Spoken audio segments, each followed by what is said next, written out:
கவலை இல்லாம colour print பண்ணுங்க, அதுவும் மிக குறைஞ்ச விலையில. Epson eco tank printers. இது வெறும் ஃபேபுலஸ் இல்ல, இது டோட்டலி பிரிண்டபிளஸ். மாண்புமிகு பேரவைத் தலைவர் அவர்களே, நான் தமிழ்நாட்டின் இயற்கைக்கு பெயர் போன பொள்ளாச்சி நாடாளுமன்ற தொகுதியினுடைய உறுப்பினர். பொள்ளாச்சி என்று சொன்னாலே தென்னைக்கு புகழ் பெற்றது. பொள்ளாச்சியினுடைய இளநீர் உலக புகழ் பெற்று விளங்குகின்றது. பொள்ளாச்சி பகுதியில் தேங்காயினுடைய உற்பத்தி கடந்த 2024ஆம் ஆண்டில் ஒரு மரத்திற்கு 60லிருந்து 70 வரை உற்பத்தியாகி வந்தது. தற்போது அது 40ஆக குறைந்திருக்கிறது. இது அமைச்சகம் கவனத்தில் கொண்டுள்ளதா? அப்படியானால் முன்மொழியப்பட்ட தேங்காயின் தொகுப்பு திட்டம் கிட்டத்தட்ட 10 லட்சம் மரங்களை பாதிக்கும் ரூகோ சுழல், வெள்ளையை தொற்று, கேரள வேர் வாடல் நோய் போன்ற சவால்களை எவ்வாறு எதிர்கொள்வது? இது சம்பந்தமாக அரசு ஏதேனும் திட்டம் உள்ளதா என்பதை அமைச்சரிடம் அறிய விரும்புகிறேன்.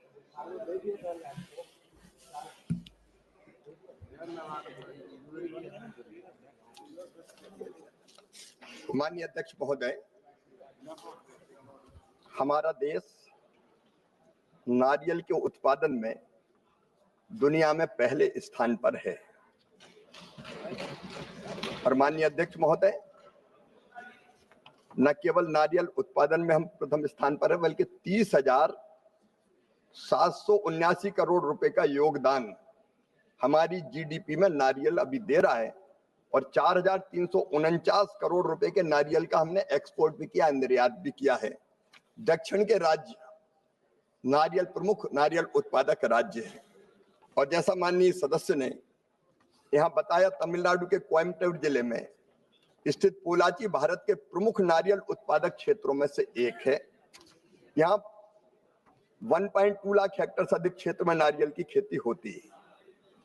परंतु माननीय अध्यक्ष महोदय, पिछले दिनों पोलाची क्षेत्र में rhinoceros beetle, red palm weevil, root wilt, Ganoderma जैसे प्रमुख रोग एक बड़ी चुनौती बने हुए हैं।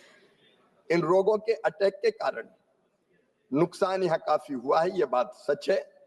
और इसलिए माननीय अध्यक्ष महोदय, 2 काम हम लोग कर रहे हैं।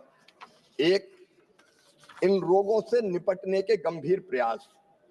जो रोग मैंने बताया माननीय अध्यक्ष महोदय, कीट और रोग प्रकोप की गंभीरता को देखते हुए सरकार ने व्यापक आकलन और नियंत्रण के उपायों को प्राथमिकता दी है। इसी उद्देश्य से मैं भी स्वयं भी कोयम्बटूर गया था। 18 अगस्त 2025 को हमने एक केंद्रीय विशेषज्ञ दल का गठन किया, जिसने प्रभावित विशेषकर कर्नाटक राज्य में प्रभावित जिलों का दौरा किया। वहां के जनप्रतिनिधियों, अधिकारियों, वैज्ञानिकों के साथ बैठकर मूल्यांकन भी किया।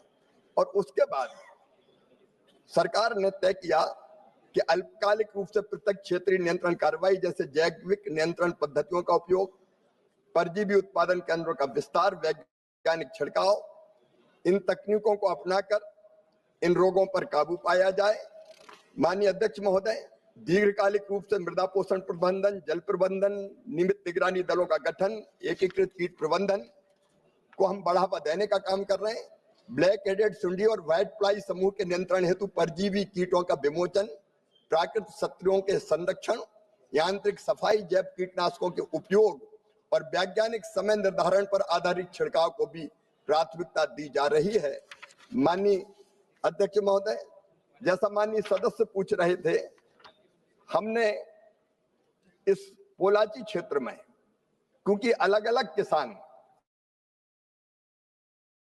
उत्पादकता होती है, सीमित आधुनिक तकनीकी नारियल के उत्पादन को और विकास को बाधित करती है, इसलिए कलेक्टर डेवलपमेंट प्रोजेक्ट जो छोटे किसानों को संगठित समूहों में जोड़कर वैज्ञानिक कृषि, नर्सरी, सटीक सिंचाई, कीट निगरानी जैसी सेवाओं तक सामूहिक पहुंच प्रदान करता है, हमने सीडीपी बनाने का वहां फैसला किया था। वो अभी प्रक्रिया में है। कच्चे नारियल और कोपरा पर अत्यधिक निर्भरता किसानों के मूल्य के उतार चढ़ाव को भी प्रभावित करती है। इसलिए सीडीपी के माध्यम से आधुनिक कोपरा ड्रायर, ग्रेडिंग, पैकिंग यूनिटें, वर्जिन कोकोनट ऑयल, नारियल दूध, नीरा जैसे मूल्य वर्धित उत्पादों की इकाइयां भी इस सीडीपी के अंतर्गत स्थापित की जा सकती है। कोयम्बटूर की ये पास है, इसलिए अच्छी लॉजिस्टिक सुविधा भी वहां है और प्रोसेसिंग का काम भी बहुत अधिक किया जा सकता है। और इसलिए माननीय अध्यक्ष महोदय, हमने प्रस्तावित किया है कि वह एक नारियल के क्लस्टर को हम लोग स्थापित करेंगे। प्रक्रिया माननीय अध्यक्ष महोदय चल रही है। Honorable member supplementary. பேரவைத் தலைவர் அவர்களே, ரூபாய் 250 கோடி கொத்து மேம்பாட்டு திட்டத்தின் கீழ் பூச்சி மேலாண்மை நோயால் இழந்த 1 லட்சம் மரக்கன்றுகளை மீண்டும் நடவு செய்தல் மற்றும் கடுமையாக பாதிக்கப்பட்டுள்ள 3 லட்சம் மரங்களை மறுவாழ்வு செய்தல் உள்ளிட்ட அறிவியல் தலையீடுகளுக்கு ஏதேனும் சிறப்பு நிதி ஒதுக்கப்பட்டுள்ளதா? அப்படியானால் இந்த உயிரியல் ஆபத்து தணிப்பு நடவடிக்கைகளான செயல்படுத்துதல் வழிமுறை மற்றும் காலக்கெடு என்ன என்பதை அறிய விரும்புகிறோம். மேலும் இந்த தேங்காய் எண்ணெயை ரேஷன் கடைகளில் பொதுமக்களுக்கு விநியோகம் செய்வதற்கான திட்டம் ஏதேனும் அரசிடம் உள்ளதா என்பதையும் அறிய விரும்புகிறேன். நன்றி. நம்ம கவர்மெண்ட்